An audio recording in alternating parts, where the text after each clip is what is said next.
2025 সালের মাধ্যমিক রেজাল্ট মে মাসের শেষ দিকে হবে। কেননা এই মে মাসের শেষ দিকে তোমাদের মাধ্যমিকের রেজাল্টটা হয়ে থাকে।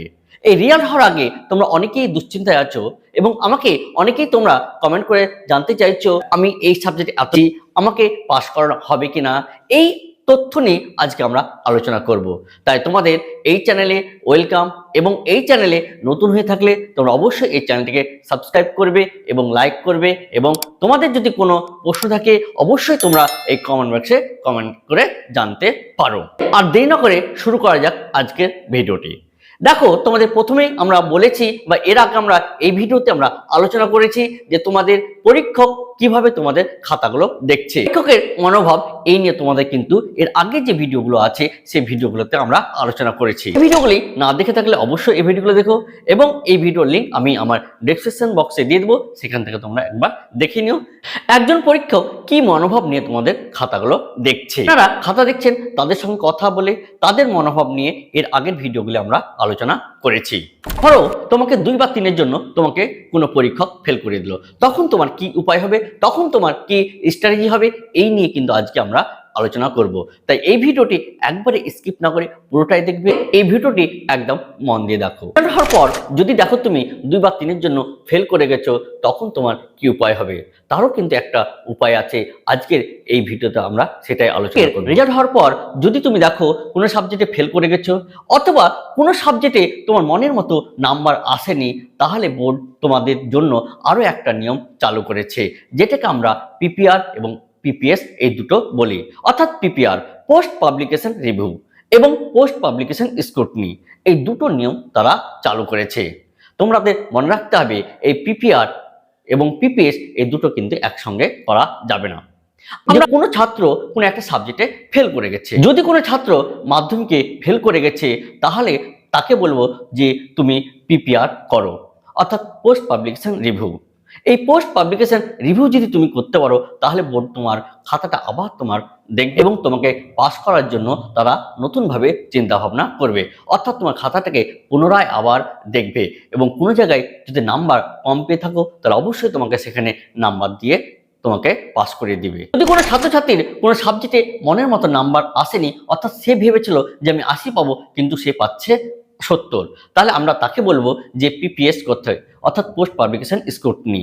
তাহলে তার খাতাটা আবার বোর্ড কি করবে, সে তার নাম্বার অর্থাৎ যে নাম্বারগুলো পেয়েছিল সেই নাম্বারগুলো আবার তার কি করবে, যোগ করবে, এবং যোগ করে যদি বাড়ে তাহলে কিন্তু তোমাদের নাম্বারটা আবার বাড়বে, এবং এই রেজাল্ট তোমার কি স্কুলে আবার তোমার পৌঁছে দেবে। কিন্তু এর জন্য তোমাকে কিছু নিয়ম বা কিছু রুলস আছে, সেগুলো তোমাকে অবশ্যই জানতে হবে।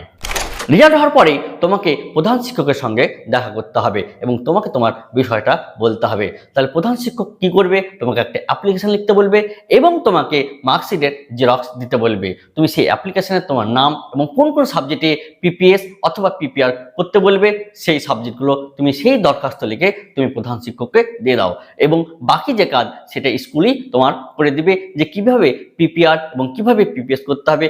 তারপরে পুরো দায়িত্বটাই স্কুলের উপর থাকবে। এই পিপিআর এবং পিপিএস করার জন্য কিছু তোমাদের অর্থ লাগবে। যেমন পিপিআর বা পিপিএস করতে সাধারণত 40 থেকে 60 টাকার মধ্যেই লাগবে, অর্থাৎ প্রত্যেক সাবজেক্টে তোমাকে 40 থেকে 60 টাকার মধ্যেই থাকে। যে পিপিআর এবং পিপিএস, অর্থাৎ পিপিআর যদি করো তাহলে 40 টাকা, এবং যদি পিপিএস করো তাহলে তোমার কি 50 বা 60 টাকা, এইরকমই সাধারণত একটা তোমাদের অর্থ বা মূল্য দিতে হবে, যে প্রত্যেকটা পিপিআর এবং প্রত্যেকটা পিপিএস সাবজেক্টের জন্য। তাহলে দেখো যে বোর্ড বা পর্ষদ তোমাকে পাস করার জন্য তারা কতভাবে তোমাকে চেষ্টা করছে। তাহলে প্রথমে আমরা বলেছিলাম যে এক্সামিনার যে খাতা দেখছে সেও তোমাকে চেষ্টা করবে যে তোমাকে গ্রেস নাম্বার দিয়ে তোমাকে পাস করে দিতে। তুমি সেখানেও যদি পাস না করো, অর্থাৎ যে এক্সামিনার তোমাকে যদি সেখানে পাস যদি না করায়, তাহলে তুমি পিপিআর বা পিপিএস করতে পারো। সেখানে তোমাকে একটা পাস করার জন্য আবার বোর্ড তোমাকে চিন্তা ভাবনা করবে, এবং এখানে বলছি তোমাকে 100% তোমাকে পাস করিয়ে দিবে, তুমি ফেল করতে পারো না যদি তুমি সাদা খাতা জমা না দাও। তাহলে যারা সাদা খাতা জমা দেয়নি বা যারা কিছু অন্তত লেখা এসছে, তারা অবশ্যই এই মাধ্যমিকে পাস করে দিবে, অর্থাৎ 2025 সালে তোমরা কেউ ফেল করতে পারো না। তাহলে এই তথ্য এবং এই যে পিপিআর এবং এপিপিএস এই সম্পর্কে যদি তোমাদের কোনো প্রশ্ন থাকে তাহলে অবশ্যই কিন্তু তোমরা এই কমেন্ট বক্সে কমেন্ট করে তোমরা জানতে পারো যে কিভাবে করতে হবে না করতে হবে। যাবতীয় তথ্য কিন্তু আমি তোমাদের সেই কমেন্ট বক্সে তার উত্তর আমরা অবশ্যই দিব। তোমাদের আর কোনো টেনশনের কারো নাই। তোমরা যে পথে যাচ্ছ বা যে পথে এগাচ্ছ বা যা নিয়ে তোমাদের চিন্তা ভাবনা আছে ভবিষ্যতে, সেটা নিয়ে তোমরা সেই কাজ তোমরা মন দিয়ে করে থাকো। কারণ তোমরা 2025 সালে মাধ্যমিকে অবশ্যই তোমরা পাস করবে।